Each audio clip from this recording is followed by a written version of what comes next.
आप लोगों ने जोकर्स वगैरह क्लाउन्स वगैरह को तो बहुत जगह देखा होगा मुख्तलिफ शोज वगैरह में, जहाँ ये बच्चों को एंटरटेन करते हैं और हंसाते हैं। और साथ ही साथ इन्हें काफी बदनाम भी एक वजह से किया जाता है, क्योंकि ये इसी बेस में आकर मुख्तलिफ जगह पे रात को लूट मार किया करते हैं और कुछ तो काफी ब्रूटली मर्डर तक इनके चार्जेस होते हैं। तो आज मैं एक ऐसे ही इंसान के बारे में बात करने वाला हूँ जो कि दुनिया के सामने तो काफी एक खासा क्लाउन, बच्चों को हंसाने वाला और एंटरटेन करने वाला और एक सक्सेसफुल बिजनेसमैन माना जाता था, जबकि हकीकत उसके उल्ट थी। बिजनेसमैन तो ये अच्छा था, लेकिन इसका अंदर से कितना ज़बानियत वाला ज़हन था, ये मैं चल के आपको इस वीडियो में बताने जा रहा हूँ। तो मैं आज बात करने वाला हूँ जॉन वेन केसी के बारे में। जॉन वेन केसी की पैदाइश 1942 शिकागो के शहर इलिनॉय में 17 मार्च को हुई। तो जॉन वेन केसी का बचपन काफी ब्रूटली गुजरा। इसका बाप शराबी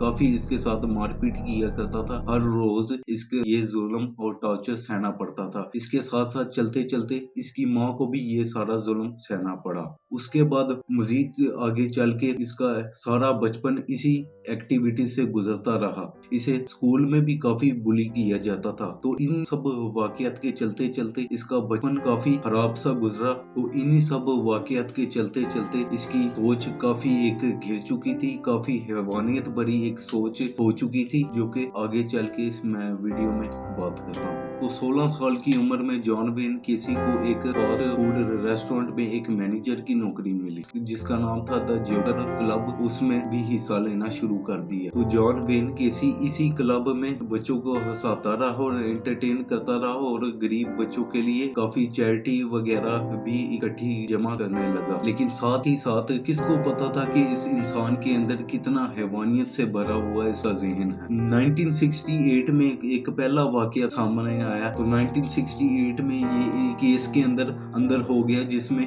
इस पर इल्जाम था कि ये बच्चों के साथ फोर्सफुली एक्टिविटीज में ये इन्वॉल्व है। तो इस पर केस चलना शुरू हो गया। इस दौरान 1969 में इसकी बीवी ने भी इस पर तलाक फाइल कर दी और कुछ महीने के बाद इसकी तलाक अप्रूव भी हो गई।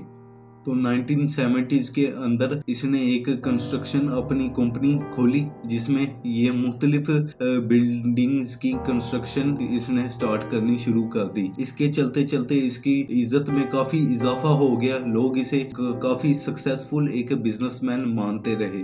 लेकिन इसके साथ चलते चलते ये एक क्राइम में भी इन्वॉल्व होना शुरू हो गया। तो 1972 के अंदर चलते इसने मर्डर्स करना भी शुरू कर दिए, जिसमें से सारे टीन एजर्स की तादाद थी। तो ये पकड़ा एक वाकई के बाद गया। 1978 में एक रॉबर्ट 16 साल लड़के ने एक नौकरी की अपील की इस आदमी से। इस आदमी ने उसको इस लड़के को दहला बसला कर उसे अपने घर ले आया और उसे घर अपने कमरे में ले जाके उसे बांध दिया। कुछ देर गुजरने के बाद अपने कमरे में वापस आया, जहाँ वो लड़का बंधा हुआ है और उसके सामने ही बंधे हुए लड़के के सामने ही उसके सामने मुख्तलिफ अपनी जोकर की एक्टिविटीज करने लगा। उसको अपनी तरीके से एंटरटेनमेंट करने लगा। लेकिन उस दौरान वो लड़का काफी चीखता चिल्लाता रहा, लेकिन आसपास किसी ने भी आवाज नहीं थी सुनी। इसी दौरान वो काफी डांस भी करता रहा। काफी ऐसे उसने अपने तरीके से एक माहौल सा अपने हिसाब से एक एंटरटेनमेंट माहौल बनाया हुआ था, जबकि बच्चा काफी तड़पता रहा, चिल्लाता रहा, लेकिन कोई उस लड़के की मदद के लिए नहीं पहुंचा। तो कुछ देर बाद ऐसे ही तड़प के उसने उस लड़के को खोला और काफी बेरहमी से उसे कत्ल कर दिया। इस वाकये के कुछ देर बाद जॉन नामी बंदे ने इस लड़के को अपने घर के अंदर ही दफन कर दिया, उसे बरिड कर दिया। तो कुछ देर गुजरने के बाद, कुछ घंटे गुजरने के बाद रॉबर्ट नाम के लड़के के घर वालों को काफी उसकी फिक्र हुई। तो इसी फिक्र के चलते उन्हें फौरन पुलिस से राब्ता किया और पुलिस को कहा कि ये जॉन नामी लड़के के पास अपनी नौकरी की अपील के लिए गया था। तो पुलिस ने फौरन जॉन से पूछताछ करनी शुरू कर दी, रॉबर्ट कहाँ है और क्या उसके साथ हुआ है। तो जॉन ने तो साफ साफ पुलिस से इनकार कर दिया कि रॉबर्ट तो कब का चला गया हुआ है और अब मुझे नहीं पता कि रॉबर्ट इस टाइम कहाँ मौजूद है। तो पुलिस को इस बात का शक हुआ इसकी बातों पर। तो पुलिस ने कुछ दिन के बाद अथॉरिटी से इजाजत इजाजत ले ली 10 दिन के बाद कि इसके घर तलाशी की जाए। तो पुलिस ने 10 दिन के बाद इसके घर तलाशी लेना शुरू कर दी। तो पुलिस को एक जगह काफी नई खुदी भी लगी, बंद सी। तो पुलिस को उसके घर के इन्वेस्टिगेशन के दौरान एक जगह पर एक शख्स पैदा हुआ। तो पुलिस को इन्वेस्टिगेशन के दौरान शख्स जाहिर हुआ, एक नई जगह तमीर हुई, उनको नजर आई। तो उन्होंने इस जगह को खोदने का फैसला किया। तो जगह को खोदने के बाद उनको रॉबर्ट की लाश बरामद हो गई। वो लाश देखते ही पुलिस के तो काफी होश से उड़ गए। उसके बाद जॉन से लाश बरामद होने के बाद जॉन से काफी सख्त लहजे में पूछताछ होना शुरू होगी। तो जॉन ने इस बात को तस्लीम किया कि उसने ही रॉबर्ट को किडनैप करके मारा है, और साथ में उसने 32 टीनेजर्स का जिक्र किया जिनमें 14 से 16 साल की लड़के लड़कियां शामिल है। इसने उसी तरह दहला बुसला कर और किडनैप वगैरह कर इसने काफी ब्रूटली मर्डर किया और इन्हें दफना दिया करता था।